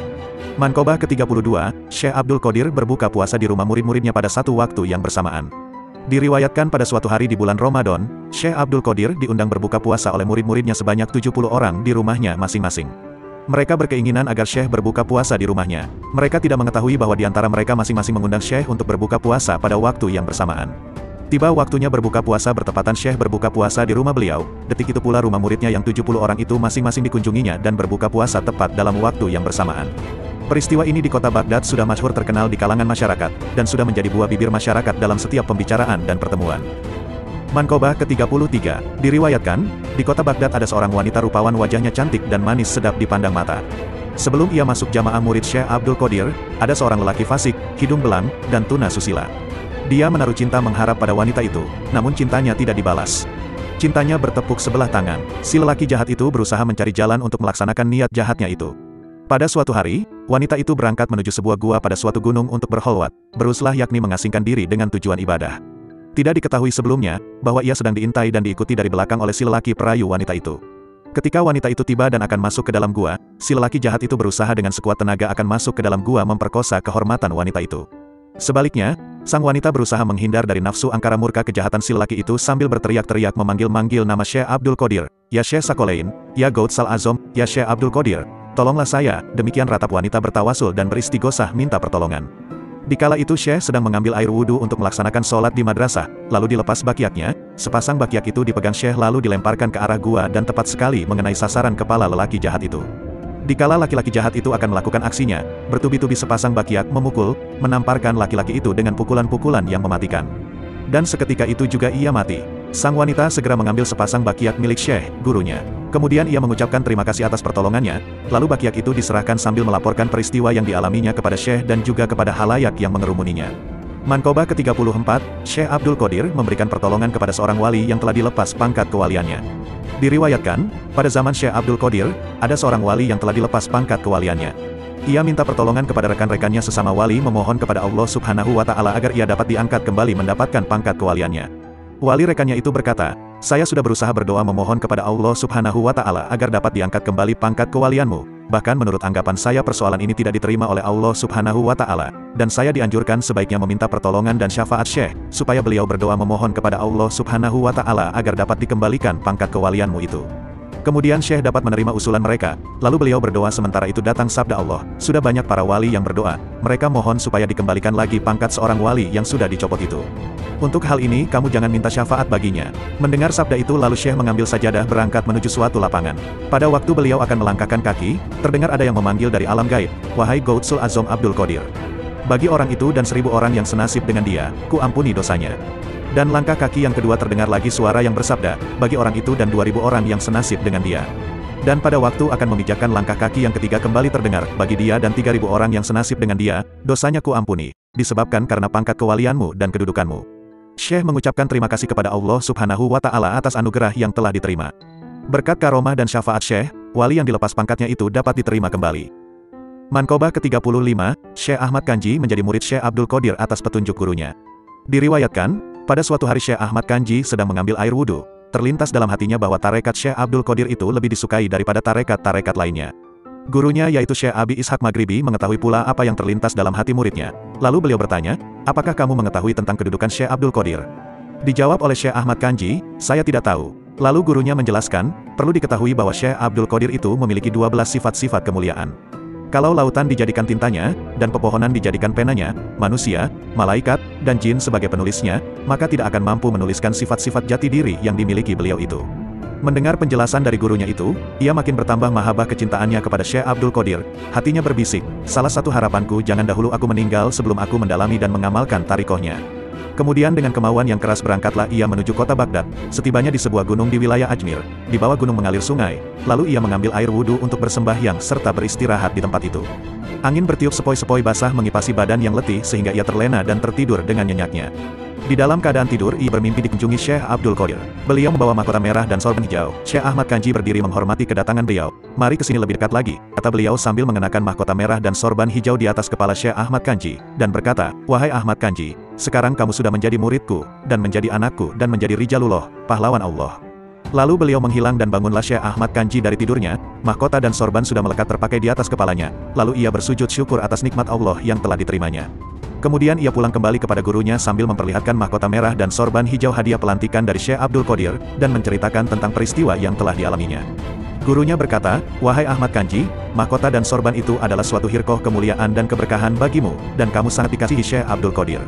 Sekarang berdirilah tegak, dan kamu telah menjadi wali yang utama." Dengan mengharap keberkahannya, Syekh Abi Ishaq Maghribi memakai mahkota dan sorban itu di kepalanya, lalu diserahkan kembali kepada Syekh Ahmad Kanji. Manqobah ke-36, Syekh Ahmad Kanji menjunjung kayu bakar di atas kepalanya. Syekh Ahmad Kanji pekerjaannya adalah mencari kayu bakar untuk memasak roti bagi fakir-fakir. Setelah mengenakan mahkota dari Syekh Abdul Qadir, gurunya berkata, "Sekarang engkau tidak layak mencari kayu bakar, sebab kepalamu telah dimahkotai dengan mahkota yang mulia." Lalu Syekh Ahmad Kanji memohon izin dari gurunya untuk mencari kayu bakar. Ujar gurunya, ya kalau kamu ngotot, silakan saja. Ia pun berangkat ke gunung mengumpulkan kayu bakar dan diikat. Waktu akan diangkat ke kepalanya, kayu bakar itu melayang di atas kepala Syekh Ahmad Kanji kira-kira sehasta dari kepalanya. Lantas Syekh Ahmad Kanji pulang kepada gurunya. Ikatan kayu bakar terus melayang mengikuti Syekh Ahmad. Setibanya di tempat gurunya yaitu Syekh Abi Ishaq Maghribi, gurunya berkata, "Nah, Syekh Ahmad, tadi kataku bagaimana, kepalamu tidak pantas dipakai membawa kayu bakar, sebab sudah ditempati mahkota dan sorban yang mulia. Sejak kini, sudahlah jangan mencari kayu bakar. Engkau oleh Sayyid Abdul Qadir sudah ditunjukkan dalam pangkat Rijalullah." Manqobah ke-37, berkat doa Syekh Abdul Qadir seorang perempuan mempunyai 7 anak laki-laki. Dalam kitab Muntahob Jawahiril Qolaid diriwayatkan, ada seorang perempuan datang menghadap Syekh Abdul Qadir, maksudnya ia mohon doa restu dan karomah Syekh, agar ia dikaruniai seorang anak yang menjadi dambaan hati buah pelerai lara. Lalu Syekh melihat tulisannya di Lauhil Mahfuz, ternyata bagi perempuan itu tidak ada tulisan akan mempunyai anak. Di saat itu pula Syekh berdoa kepada Allah yang Maha Berkuasa agar perempuan itu diberi 2 orang anak. Selesai beliau berdoa terdengar sabda Allah, "Bukankah kamu sudah melihat di Lauhil Mahfuz bahwa seorang anak pun tidak ada tulisannya bagi perempuan itu, dan sekarang malah kamu minta 2 orang anak?" Syekh berkata lagi, "Saya mohon 3 anak." Dikala itu datang lagi sabda Allah, "Kamu sudah melihat di Lauhil Mahfuz ia tidak ada lukisannya seorang anak pun, kini kamu minta 3 anak." Syekh berkata lagi, "Ya Allah, saya mohon 4 orang anak." Demikian seterusnya permohonan Syekh bertambah meningkat sampai pada permohonan 7 orang anak. Pada waktu sampai batas 7 orang anak, datang sabda Allah, "Sekarang sudah cukup, jangan lebih dari 7, dan permohonan itu kuterima." Atas anugerah karunia itu lalu beliau bersujud syukur kepada Allah Subhanahu wa Ta'ala. Kemudian Syekh mencomot segumpal tanah, dan sedikit dari tanah itu diberikan kepada perempuan itu. Dengan mengharap barokahnya lalu perempuan itu membuat liontin mata kalung dari tanah itu yang dilapisi perak. Beberapa hari kemudian perempuan itu hamil, dan sampai masa 9 bulan ia melahirkan bayi kembar siam 7, bayi laki-laki semuanya dalam keadaan sehat dan selamat. Kian hari bayi itu menjadi besar dan meningkat menjadi anak-anak dewasa. Beberapa tahun kemudian, keyakinan perempuan itu menjadi berubah. Tercetus dalam bisikan hati perempuan itu prasangka buruk terhadap Syekh. Ia berkata sambil memegang perhiasan liontin mata kalung yang dipakai, "Untuk apa gunanya tanah ini tiap hari selalu bergantung di bawah leherku? Sekarang aku sudah punya anak, untuk apa lagi kalung ini kupakai? Tidak ada gunanya." Seusai ia berkata dalam hati nuraninya dengan spontanitas ke-7 anaknya itu mati. Melihat kejadian yang tidak terduga itu, segera perempuan itu berangkat menghadap Syekh sambil menangis terseduh-seduh, dan bertobat mohon ampunannya karena jauh sebelumnya sudah berprasangka buruk kepada Syekh. Menerima pengaduan dan keluhan itu, Syekh berkata, "Sekarang juga kamu cepat pulang, dan apa yang menjadi niat dan harapanmu itu akan diterima juga nanti." Setibanya di rumah dengan penuh cemas ternyata anaknya yang sudah mati, semuanya hidup kembali. Manqobah ke-38, Syekh Abdul Qadir menyelamatkan muridnya dari siksaan malaikat Munkar wa Nakir. Diriwayatkan, Syekh Abdul Qadir mempunyai murid yang bodoh dan buta agama, namun ia menaruh cinta, rindu, kepada gurunya yaitu Syekh Abdul Qadir. Pada waktu ia mati ditanya di alam kubur oleh malaikat Munkar Nakir, "Apa agamamu, siapa Tuhanmu dan siapa nabimu?" Si mayat menjawab, "Saya tidak tahu, yang saya ketahui hanya guruku Syekh Abdul Qadir, beliaulah yang sangat kucintai." Mayat itu selalu memanggil-manggil Syekh Abdul Qadir, sehingga malaikat Munkar Nakir merasa bingung menghadapi kejadian ini, lalu hal ini diajukan kepada Allah Subhanahu wa Ta'ala. "Ya Allah, Engkau maha mengetahui tentang jawaban mayat hambamu ini, untuk hal itu saya serahkan kepadamu." Allah bersabda, "Beri siksaan dia sebagaimana mestinya." Pada waktu malaikat Munkar Nakir akan melaksanakan siksaan sebagaimana perintah Allah Subhanahu wa Ta'ala, tiba-tiba Syekh Abdul Qadir muncul sambil berkata, "Wahai malaikat Munkar Nakir, mayat muridku jangan disiksa karena dia waktu hidupnya termasuk orang yang bodoh, dan tidak tahu tentang agama, yang dia ketahui hanyalah aku ini." Lalu Syekh melanjutkan pembicaraannya, "Akulah yang akan memberi jawaban terhadap segala pertanyaan yang kalian akan tanyakan. Nah sekarang mau menanyakan masalah apa?" Untuk kedua kalinya kejadian ini malaikat Munkar Nakir bertambah bingung dan dengan segera dilaporkan kepada Allah Subhanahu wa Ta'ala. Allah bersabda sebagaimana tadi, "Siksa dia sebagaimana mestinya." Setelah malaikat itu menerima perintah dari Allah lalu diambilnya godam. Ketika mayat akan disiksa, tiba-tiba Syekh menghadang dan menggagalkan serta merebut godam dari tangan malaikat Munkar Nakir lalu dilemparkan. Beliau berkata, "Semuanya minggir. Demi panasnya kecintaanku yang membara dalam batinku kepada Allah, siapapun juga tidak ada yang menandingiku. Ingat, kalau mayat muridku disiksa, surga dan neraka semuanya akan kubakar, artinya dalam surga tidak akan senang dan di neraka tidak akan susah." Ketika itu datang sabda Allah, "Sekarang kuampuni dosa mayat orang itu, jangan kamu siksa, disebabkan karena kekasihku Abdul Qadir, aku menanggung rindu padanya, dan lebarkan pula kubur mayat orang itu." Manqobah ke-39, setiap datang tahun baru tahun itu memberitahu kepada Syekh Abdul Qadir peristiwa yang akan terjadi pada tahun ini. Di dalam kitab Bahjatul Asror meriwayatkan bahwa Syekh Abdul Qadir suatu saat beliau terbang melayang-layang di atas ribuan manusia pada jamaah majelis pengajian yang beliau pimpin. Beliau berkata, "Tiada terbit matahari melainkan mengucapkan salam padaku, dan menginformasikan segala kejadian atau peristiwa yang akan terjadi pada tahun itu. Pada setiap datang bulan senantiasa memberi salam padaku dan menceritakan peristiwa apapun yang akan terjadi pada bulan itu. Demikian setiap datang minggu dan hari itu memberi salam padaku dan memberitahukan masukan peristiwa yang akan terjadi pada minggu dan hari itu. Demi zat kemuliaan Tuhan, orang-orang yang akan mendapat kecelakaan dan kebahagiaan semuanya itu diajukan kepadaku. Pandangan mataku ada di Lauhil Mahfuz, dan aku tenggelam dalam lautan ilmunya Allah dan dalam lautan musyahadahnya. Akulah yang menjadi hujah Allah bagimu. Akulah yang menjadi pengganti dan penerus Rasulullah Sallallahu Alaihi Wasallam. Akulah yang menjadi pewarisnya di bumi. Manusia ada gurunya, malaikat ada gurunya, demikian pula jin ada gurunya, dan aku adalah guru semuanya. Manqobah ke-40, Syekh Abdul Qadir diberi buku, daftar untuk mencatat murid-muridnya sampai hari kiamat. Di dalam kitab Bahjatul Asror diriwayatkan bahwa Syekh Abdul Qadir pernah berkata, aku diberi sebuah buku luasnya sepanjang mata memandang untuk menuliskan dan mencatat nama-nama muridku sampai hari kiamat. Semua jumlah catatan murid dan ikhwanku itu telah Allah berikan padaku dan telah menjadi milikku. Aku pernah bertanya kepada malaikat Malik penjaga pintu neraka, apakah ada padamu murid ataupun ikhwanku? Malaikat Malik menjawab, tidak ada dalam neraka. Syekh berkata, aku bersumpah demi zat kemuliaan dan keagungan Tuhan, sesungguhnya tanganku terhadap murid-muridku seperti langit menutupi bumi. Andaikan murid-muridku itu buruk dan salah, maka akulah yang baik dan benar. Dan aku bersumpah demi zat kemuliaan dan keagungan Tuhan, dua telapak kakiku tidak akan bergeser setapak pun di hadapan Tuhan, terkecuali sudah mendapat keputusan bahwa aku bersama murid-muridku berangkat masuk surga. Lebih lanjut beliau berkata, senantiasa tanganku ini tidak akan lepas dari kepala murid-muridku, walaupun aku sedang berada di timur, masyrik, dan muridku berada di barat, maghrib, lalu muridku itu terlihat dan tersingkap auratnya, maka tanganku akan segera menutupinya. Demi zat kemuliaan dan keagungan Tuhan, pada hari kiamat nanti aku akan berdiri tegak di hadapan pintu gerbang neraka. Sekali lagi aku tidak akan bergeser dan berdiri tegak sebelum semua muridku sudah masuk ke surga, karena Allah yang Maha Kuasa telah menjanjikan padaku bahwa murid-muridku tidak akan dimasukkan ke dalam neraka. Barang siapa yang berguru serta cinta, mahabbah padaku pasti aku menghadap, menaruh perhatian padanya. Dan malaikat Munkar Nakir telah berjanji padaku bahwa mereka tidak akan menakut-nakuti, atau menimbulkan rasa kaget, terkejut pada murid-muridku. Manqobah ke-41, salah seorang murid Abdul Qadir tidak merasa lapar dan haus setelah menghisap jari tangan Syekh Abdul Qadir. Syekh Arif Abu Muhammad Syawir As-Sibti berkata, pada suatu hari saya berangkat menuju Baghdad berziarah kepada Syekh Abdul Qadir, lalu saya membantu beliau beberapa hari lamanya. Pada waktu saya akan pulang, lebih dahulu saya menghadap guruku Syekh untuk mohon diri. Beliau berkata padaku, silakan kamu pergi. Aku doakan semoga kamu selamat di perjalanan dan selamat sampai di tempat tujuan. Kemudian beliau mengulurkan tangannya menyuruh padaku supaya jari tangannya dihisap. Lalu kuhisap jari tangan beliau itu. Beliau berwasiat kepadaku, agar nanti di perjalanan jangan meminta-minta. Setelah saya pamit, berangkatlah saya menuju Mesir. Berkat karomah Syekh, di perjalanan saya tidak pernah merasa lapar atau haus, juga tidak mengurangi kekuatan fisik, dengan selamat tidak kurang suatu apapun sampailah saya di kampung halaman. Manqobah ke-42, Syekh Sonani karena tidak taat kepada Syekh Abdul Qadir nasibnya menjadi penggembala babi. Pada waktu Syekh Abdul Qadir menerima sabda Rasulullah Sallallahu Alaihi Wasallam, bahwa telapak kaki beliau bakal memijak pundak-pundak para waliullah, sabda Rasulullah itu diumumkan dan disebarkan kepada seluruh para wali, baik yang hadir maupun yang tidak hadir, raib. Mendengar pengumuman itu, mereka para waliullah menghadap Syekh, dan mereka meletakkan kaki beliau di atas pundaknya masing-masing karena menghormati dan mengagungkannya, kecuali seorang wali namanya Syekh Sonani. Ia berkata, saya juga cinta mahabbah kepada Syekh, tetapi untuk diinjak pundakku nanti dahulu, dan rasanya tidak perlu. Ucapan Syekh Sonani itu terdengar oleh Syekh, dan beliau berkata, telapak kakiku akan menginjak pundaknya si penggembala babi. Tidak berapa lama kemudian, Syekh Sonani berangkat berziarah menuju kota Mekah diiringi sampai ratusan santri-santrinya. Takdir tidak bisa ditolak, demikianlah ketentuan Tuhan yang Maha Kuasa berlaku bagi hambanya. Pada waktu Syekh Sonani berjalan melewati sebuah kampung yang penduduknya mayoritas menganut agama Nasrani, kebetulan ia melihat sebuah kedai, penjual warung itu seorang perempuan beragama Nasrani penjual minuman keras. Keistimewaan perempuan itu pandai menarik para pembeli karena wajahnya cantik tiada bandingnya, badannya mulus dan mantap, mendebarkan hati para pemuda. Konon tiada seorang lelaki pun yang tidak terpikat olehnya. Demikian pula Syekh Sonani, melihat kecantikan perempuan itu terpesona sehingga luluh hatinya, hilang rasa malu pada dirinya, wibawanya jatuh di hadapan santri-santri pengiringnya, sehingga dengan senang hati ia rela menyerahkan dirinya untuk menjadi pelayan perempuan itu.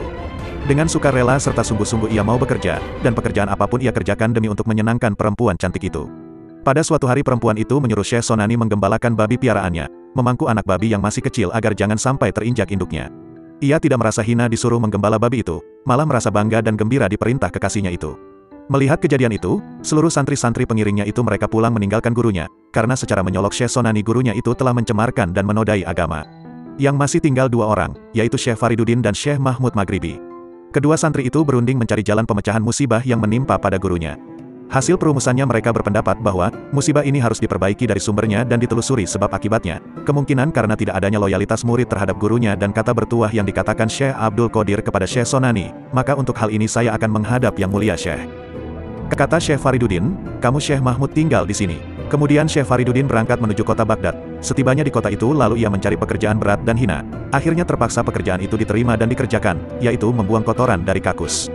Pada suatu hari Syekh mengetahui dan menyaksikan Syekh Fariduddin sedang bekerja berat, yaitu sedang menjunjung wadah yang penuh dengan kotoran, dan pada saat itu turunlah hujan dengan derasnya, sehingga wadah kotoran itu penuh dengan air hujan melimpah dan membasahi badan Syekh Fariduddin. Memperhatikan beban berat yang dipikul Syekh Fariduddin, Syekh merasa iba hatinya, lalu beliau memanggil Syekh Fariduddin dan menanyakan namanya. Setelah Syekh Fariduddin memperkenalkan diri, dan ia juga teman Syekh Sonani, Syekh bertanya lagi, kamu sebenarnya mau apa? Dan silahkan mau minta apa? Dijawab oleh Syekh Fariduddin, kiranya yang bertanya lebih arif bijaksana, lebih mengetahui maksud saya sebenarnya. Syekh berkata, kamu mendapat makom, yakni kedudukan yang lebih tinggi, dan juga gurumu kuampuni. Kata Syekh Fariduddin, tidak ada kedudukan yang lebih tinggi selain diampuni dosa guruku. Kata Syekh, memang benar, gurumu telah kuampuni karena kedudukanmu itu.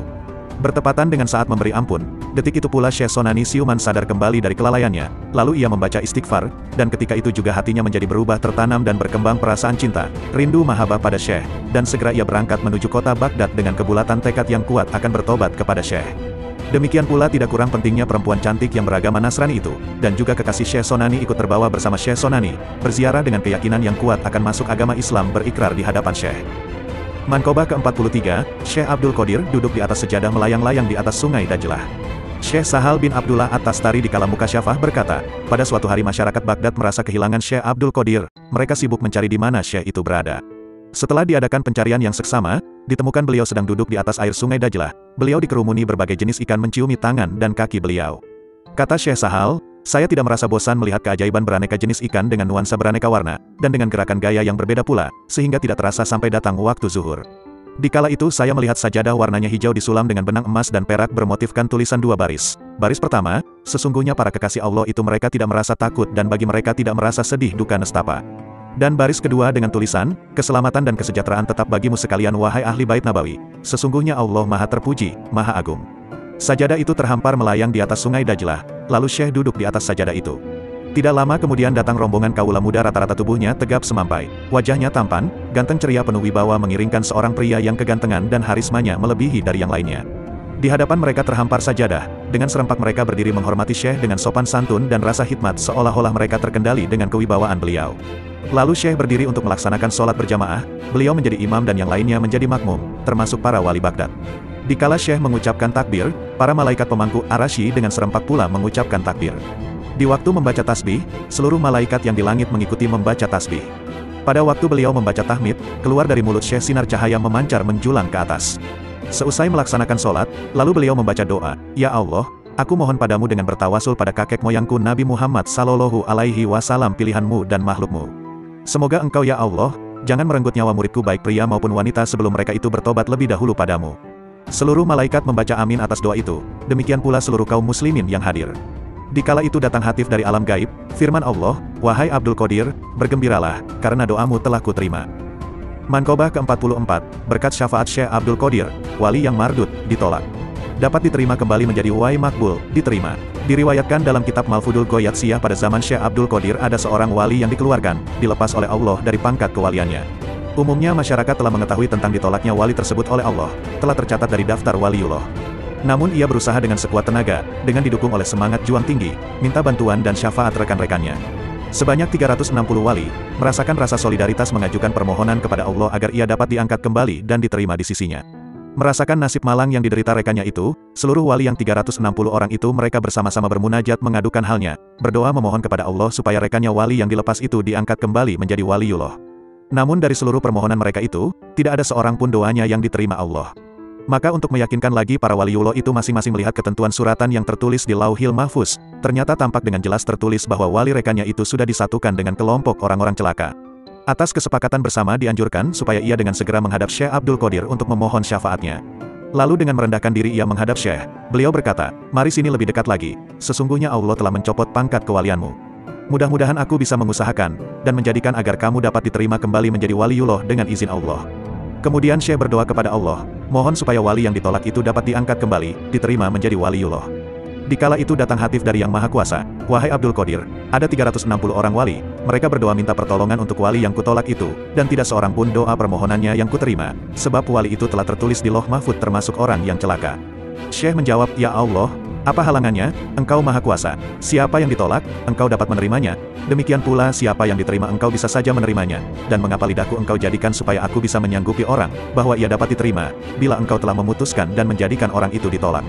Kemudian datang Hatib Allah bersabda, wahai Abdul Qadir, sekarang silahkan siapa yang dianggap olehmu ditolak akan kutolak, dan aku serahkan padamu dengan tugas untuk mengangkat dan memberhentikan dari pangkat kewalian. Lalu Syekh berkata kepada wali mardut itu, segera kamu membersihkan diri, mandi tobat, karena kedudukanmu sekarang sudah diangkat kembali menjadi waliullah. Mankobah ke-45, Syekh Abdul Qadir menyelamatkan muridnya dari api dunia dan akhirat. Syekh Mian Udmatullah dari golongan imam ulama arifin berkata, di negeriku Burhaniyu, saya bertetangga dengan seorang kaya. Ia beragama Hindu penyembah api, Agni, namun ia sangat rindu cinta kepada Syekh Abdul Qadir. Setiap tahun diundang para pejabat pemerintah, para ulama, dan tidak terkecuali para fakir miskin, untuk berpesta bersukaria, makan bersama di rumahnya. Untuk lebih semarak lagi, rumahnya dihiasi dengan dekorasi yang beraneka ragam warna keindahannya, ditaburi dengan bunga-bunga yang harum semerbak serta minyak yang harum mewangi. Tujuan diadakan pesta itu semata-mata terdorong rasa cinta mahabbah kepada Syekh, malah ia merasa bangga mengaku menjadi muridnya. Rupanya ajal telah tiba baginya, dan setiap jiwa harus merasakan mati. Pada waktu mati, keluarganya merawat mayat itu sesuai dengan keyakinannya yaitu tata cara agama Hindu, si mayat harus dibakar. Timbul keanehan, di luar kebiasaan, sosok mayat itu tidak hangus terbakar menjadi abu, bahkan sehelai rambut pun tidak lenyap dimakan api. Akhirnya keluarganya sepakat bahwa mayat itu lebih baik dihanyutkan ke sungai. Menghadapi kejadian ini, di negeri tersebut berdiam seorang wali. Pada malam harinya ia bermimpi dikunjungi Syekh. Beliau berpesan, mayat orang Hindu yang terapung-apung dihanyutkan air itu ialah muridku, dan ia telah diberi nama Sa'dullah, supaya ia segera diangkat dari sungai dan dikubur sebagaimana mestinya menurut kewajiban dan ketentuan agama Islam karena ia seorang muslim. Mengapa sosok mayat itu tidak lenyap dimakan api sehingga api tidak mempan untuk membakarnya? Hal ini tiada lain karena Allah telah berjanji padaku bahwa Allah tidak akan membakar murid-muridku baik dari api dunia maupun api neraka. Mankobah ke-46, keberadaan, perwujudan Syekh Abdul Qadir adalah wujud Nabi Muhammad Sallallahu Alaihi Wasallam. Syekh Abdul Qadir berkata, keberadaan perwujudanku ini adalah wujud kakek moyangku Nabi Muhammad Sallallahu Alaihi Wasallam, bukan wujud Abdul Qadir. Para ulama meriwayatkan bahwa pada suatu hari, Syekh berangkat pulang menuju rumah beliau. Di belakang beliau diikuti sang putra Abdul Jabbar. Sesampainya di rumah, Abdul Jabbar tidak melihat bahwa ayahnya itu berada di rumah, lalu ditanyakan kepada ibunya, tadi saya berjalan mengikuti ayah ke sini, pada waktu sampai di ambang pintu saya tidak melihat ayah masuk ke dalam rumah. Ibunya berkata, sebenarnya ayahmu itu sudah 15 hari tidak pulang-pulang ke rumah. Lalu Abdul Jabbar berangkat menuju tempat berholwat ayahnya. Terlihat pintunya terkunci, ia berkeyakinan pasti ayahnya itu ada di ruang halwat. Di ambang pintu ruang halwat lama ia menunggu sampai tengah malam. Pada pertengahan malam, baru pintu ruang halwat itu dibuka oleh Syekh sambil beliau berkata, menurut penglihatan orang banyak, ayah berangkat menuju rumah, padahal masuk ke ruang halwat ini, sama seperti penglihatanmu tadi. Kemudian Abdul Jabbar bertanya kepada ayahnya, Rasulullah bila beliau qada hajat atau buang air kecil, seketika itu juga bumi menghisapnya sehingga tidak ada bekasnya.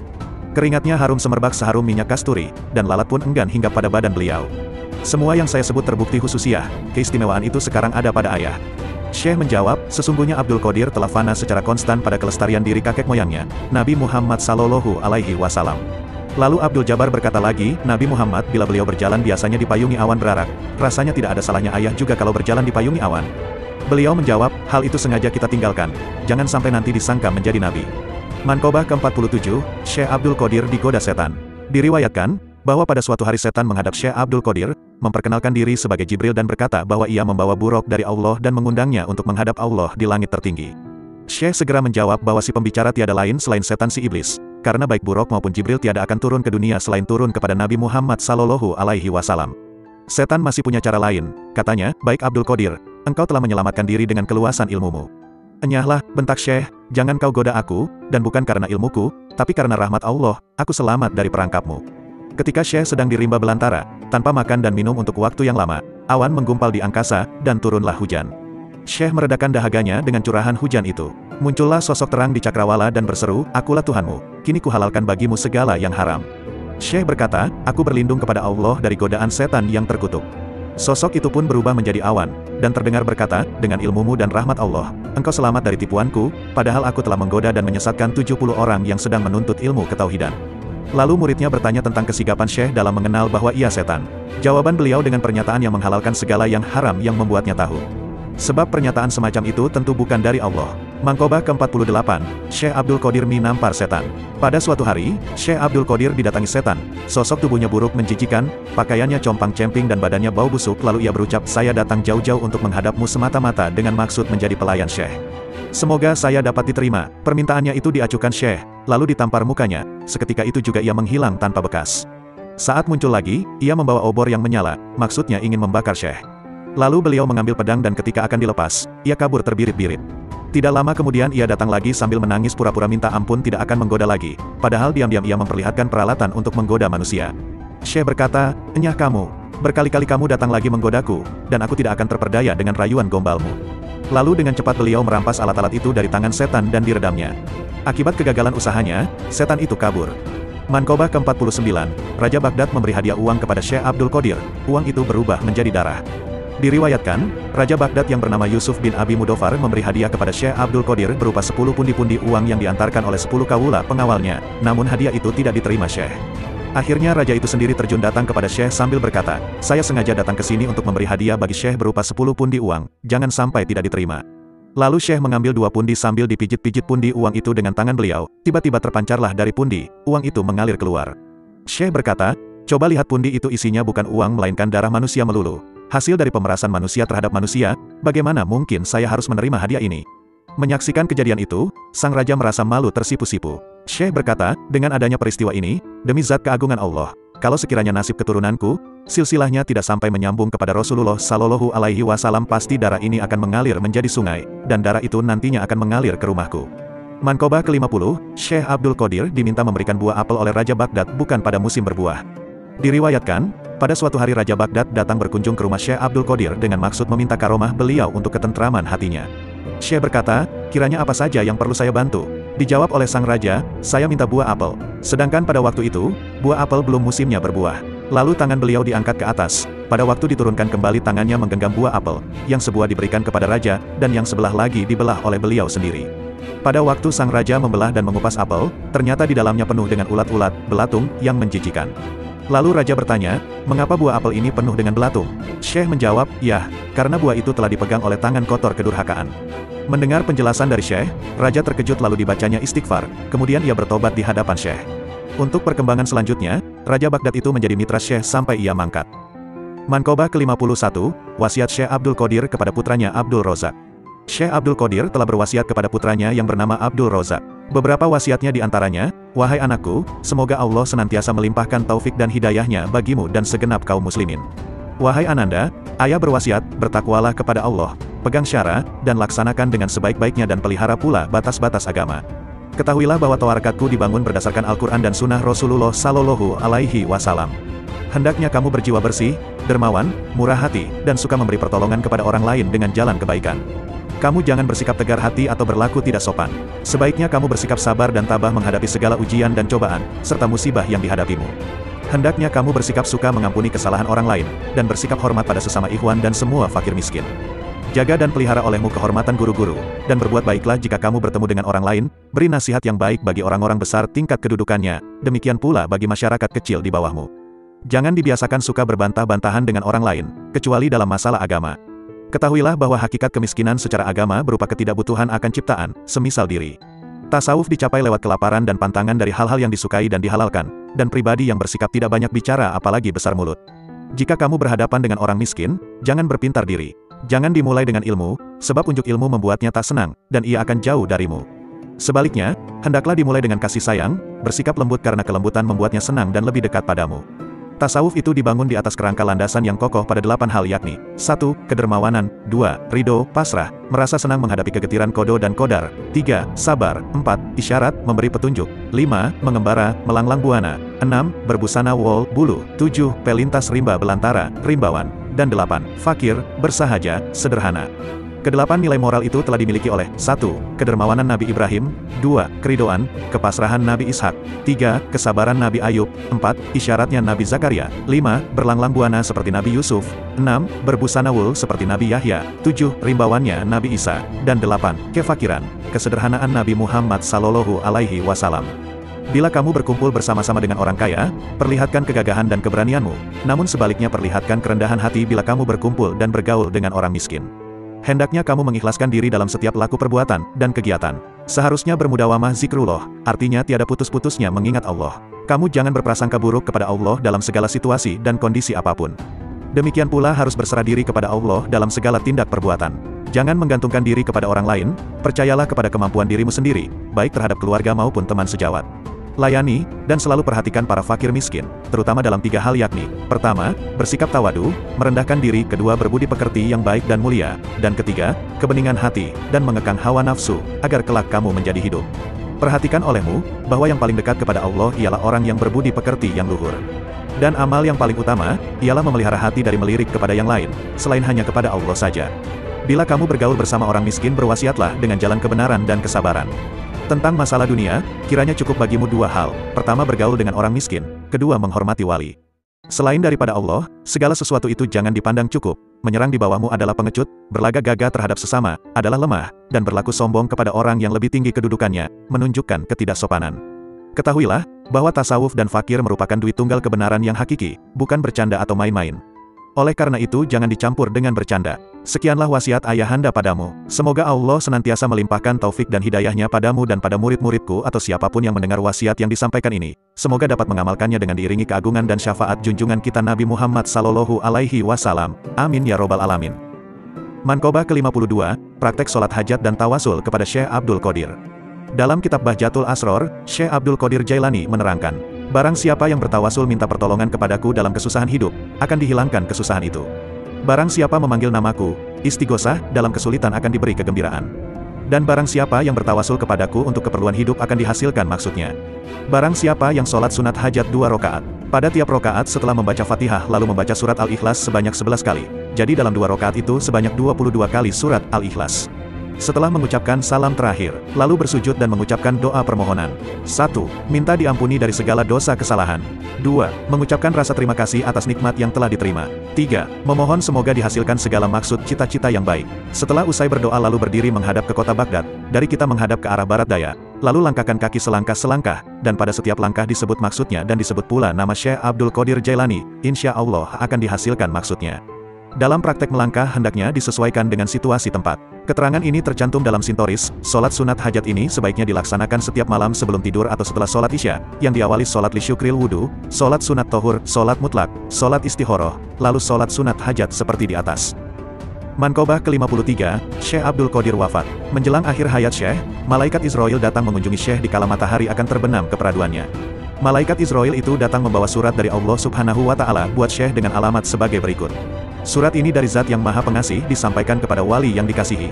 Kemudian surat tersebut diterima oleh putranya yang bernama Said Abdul Wahab. Setelah diterima, masuklah dia bersama malaikat Israel. Sebelum surat dihaturkan kepada Syekh, beliau sudah mengerti bahwasanya beliau akan pindah ke alam uluwi, alam tinggi yakni meninggal dunia.